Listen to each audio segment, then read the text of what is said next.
Restos de um porto artificial que os aliados fizeram para desembarcar tanques e tropas.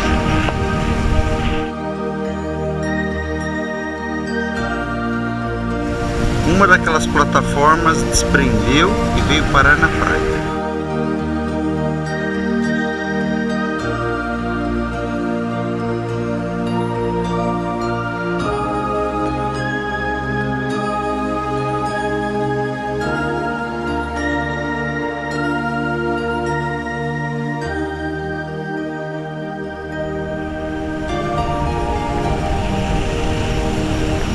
Hoje completamente habitada.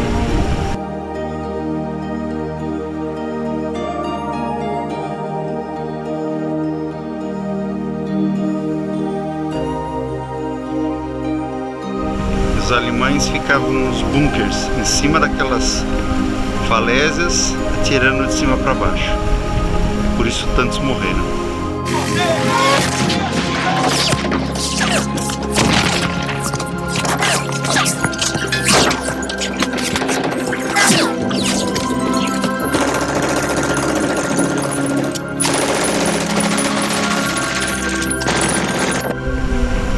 Esse foi o dia D da Normandia. Da Segunda Guerra Mundial. Complicado. Norte da França, região da Normandia.